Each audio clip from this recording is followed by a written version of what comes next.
Mgtow here. And I'm rolling.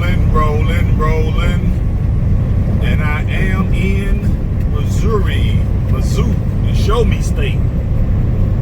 Yes, Show Me State. Weather 55 degrees and it's cloudy. I'm headed up to St. Louis, but I'm going through sort of the southern tip. And of course, today is Storytime Sunday, or Sunday Storytime. So I said, okay, let me come to you guys since the last couple of videos. I talked to you guys about income and finances and primary and secondary incomes.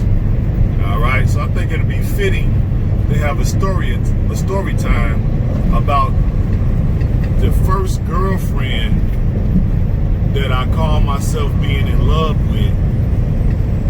And I want to say the year was 1981.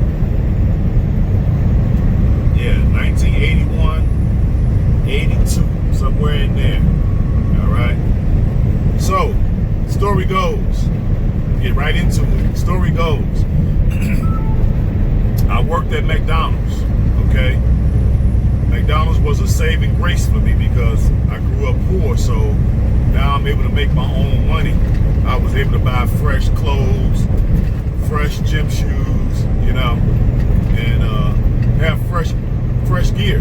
So I love that job. Across the street from McDonald's was a KFC, and there was a girl over there who worked the drive-thru. She was a light-skinned black woman, what we call yellow bone, with hazel color eyes, and she had a body that was not quick. Okay, she was maybe a year and a half older than me, right? Something like that. Year and a half, maybe 2 years older than me. I don't remember exactly what it was. But anyway, she came over to McDonald's to buy something to eat. And I was working the front counter, and I served her, and our eyes met. And of course, I recognized that, so I asked her for a number. She gave it to me. When it came time for me to go on my break, I went over there and had KFC and got a chance to flirt with her more. Called her up, and next thing you know, we was an item, right?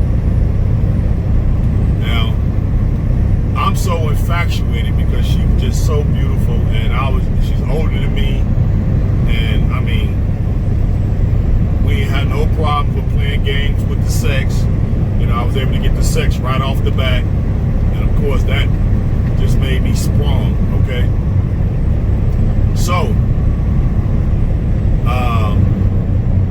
at the time, you know, she was on the bus and walking. She didn't have a car. I was on the bus and I was walking. I didn't have a car. So I was saving for a car. And my hopes and dreams was to get this 79, or was it a 78? 78, 77, somewhere in that 79 Camaro, right? It was at the junkyard.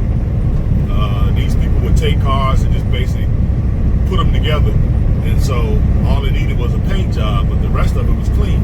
So I was saving my money up to go buy this Camaro, right? And so I'm saving. Back then, nobody ever taught me about banks and having bank accounts, and you know, it's better to put your money in the bank and all that. Nobody ever told me about that, so I just kept it under my mattress. You know, the genius I was, right? I just put the money under my mattress. So I took some of my money and I started buying, you know, ounces of weed, 2 ounces of weed, 3 ounces of weed, and I would sell them at school and I would sell them at work, because pretty much everybody that worked with me smoked weed. So I was the weed man, plus I worked the front counter at the McDonald's in the neighborhood that was by my school, by my high school.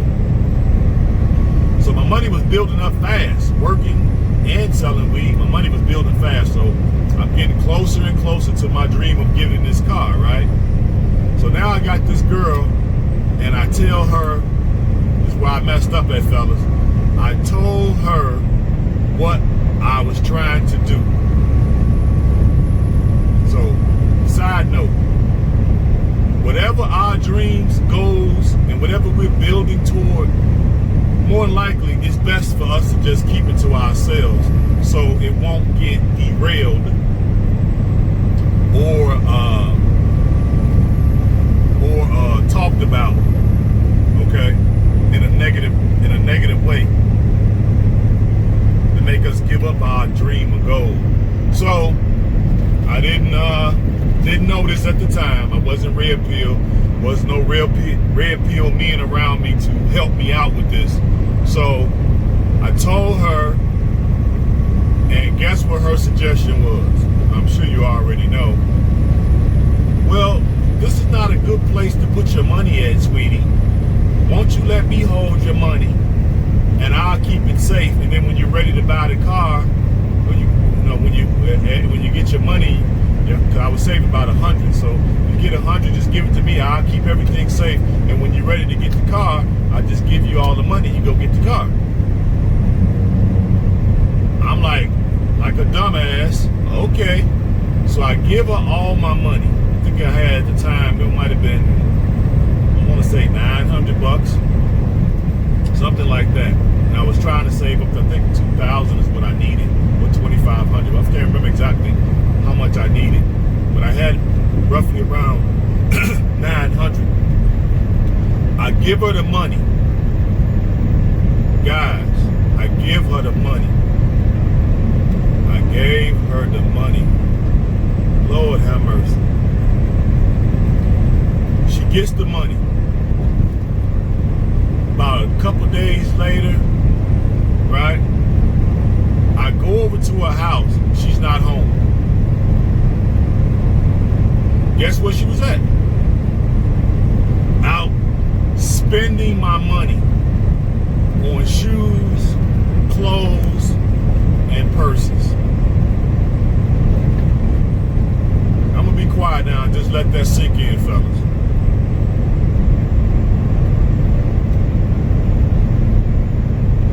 I'm sure you all can get an idea of how my heart dropped into my stomach. Dude, I went berserk. Man, I don't advocate hitting women. This was in my younger years. I didn't know any better. Dude, I beat her motherfucking ass. Because I couldn't get no money back. Wasn't no saving receipts. Back then, we didn't save receipts. Okay? I just was out of the money. I was able to get, I think, $150 back because when I caught up with her, I just snatched the purse off of her shoulder and went in it and just took whatever was in there. And then she claimed, oh, I'm going to pay you back. You know I never got that money back. Never got that money back. It's no wonder I didn't kill her, right? Never could generate that kind of cap. I mean, I was so defeated, and my morale was so in the dumpster that I didn't even try saving no more. I didn't even want the car because my trust was